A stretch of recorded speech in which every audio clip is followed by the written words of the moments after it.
ఈరోజు బస్ యాక్సిడెంట్లో 19 మంది చనిపోతే దానికి బెల్ట్ షాప్లో తాగినటువంటి మద్యం వల్లనే వాడు అర్ధరాత్రి పోయి అక్కడ యాక్సిడెంట్ చేశాడండి. రాత్రి 2:30 గంటలకు పెట్రోల్ బంకులో ఆ వ్యక్తి ఏ రకంగా బిహేవ్ చేశాడు మోటార్ సైకిల్తో అనేది కూడా క్లియర్గా వీడియోలు వచ్చినాయి, సీసీ ఫుటేజ్లు వచ్చినాయి. అంత క్లియర్గా వచ్చింది మద్యం తాగినాడని. డిఐజీ గారేమో ముందు స్టేట్మెంటు అసలు మద్యం తాగలేదు అని ఇవ్వడం జరిగింది. దాని తర్వాత ఎస్పీ గారేమో మద్యం తాగినాడని ఇచ్చినారు.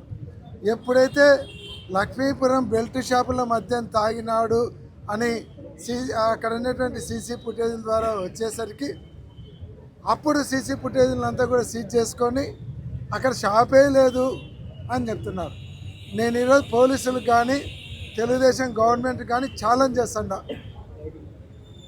ఆ ఊర్లోకే పోదాం, ఆ ఊర్లో ప్రతి ఒక్కరిని ఎంక్వైరీ చేద్దాం, ఇంటింటికి పోదాం, అక్కడ పోయి ఎంక్వైరీ చేసి అక్కడ మద్యం షాప్ ఉండిందా లేదా అనేది ఎంక్వైరీ చేద్దాం. ఉంది, అక్కడ బెల్ట్ షాప్ ఉండింది అంటే మీరేం చేస్తారు? ఒకవేళ లేదు అంటే ఈరోజు జిల్లా పార్టీ ప్రెసిడెంట్ కావచ్చు, రాజకీయాల నుంచే తప్పుకోవడానికి కూడా సిద్ధంగా ఉన్నారు.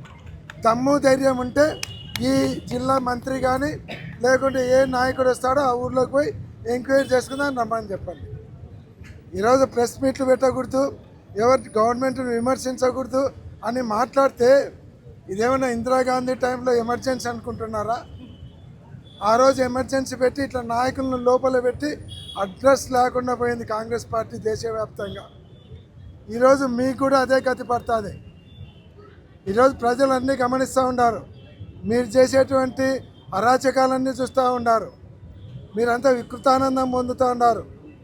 ఆ వికృతానందం సునకానందం అవుతుంది. రేపొద్దున మీరు జైలు పాలు కావడం గ్యారంటీ అనేది గుర్తుపెట్టుకోండి. రమేష్ గారిని అరెస్ట్ చేస్తారా మీరు? ఏమంటే దేవాలయంలో జరిగినటువంటి తొక్కిసలాటను డైవర్ట్ చేయాలి. ఆ సబ్జెక్ట్ గురించి ప్రజలు మాట్లాడుకోకూడదు, పత్రికలలో రాకూడదు, దాన్ని డైవర్ట్ చేయాలి. రమేష్ గారిని అరెస్ట్ చేయాలి. రమేష్ గారి పక్కనే పెళ్లిలో ఫోటో దిగితే అరెస్ట్ చేస్తారా? మరి చంద్రబాబు నాయుడు గారు పక్కనే ఆయన బీఫారం ఇచ్చినాడు, చంద్రబాబు నాయుడుని అరెస్ట్ చేస్తారా బీఫారం ఇచ్చినందుకు? ఆయన పక్కన నాయుడు గారు ఉన్నారు, లోకేష్ గారు ఉన్నారు. అంటే వాళ్ళ ప్రోద్బలం అంతా జరిగిందా?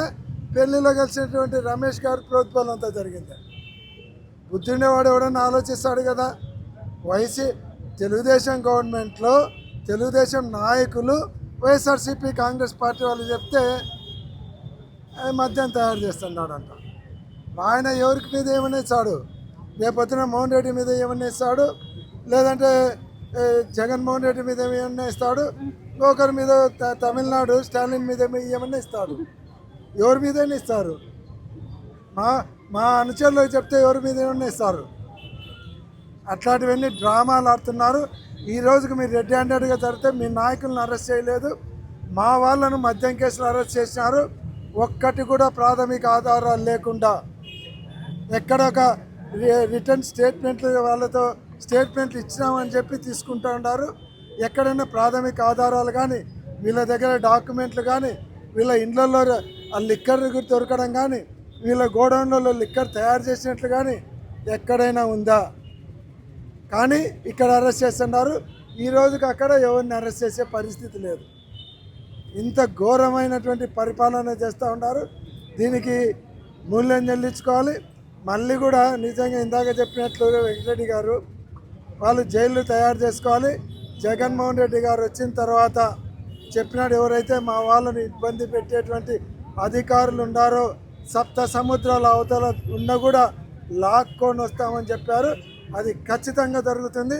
దానికి కూడా రెడీగా ఉండాలని తెలుగుదేశం పార్టీ నాయకులకు, ఇట్లా వేధించేటువంటి అధికారులకు కూడా చెప్తా ఉన్నా. ఒకరేమో కల్తీ మద్యం తాగి అసెంబ్లీలో ఎలా పడితే అలా మాట్లాడతారు, ఇంకొకరు కల్తీ మద్యం తాగి రోడ్డు మీదకి వచ్చి యాక్సిడెంట్లు చేస్తారు. మనం చూస్తూ ఉండాలి, క్వశ్చన్ చేయకూడదు. క్వశ్చన్ చేస్తే కేసులు పెడతారు.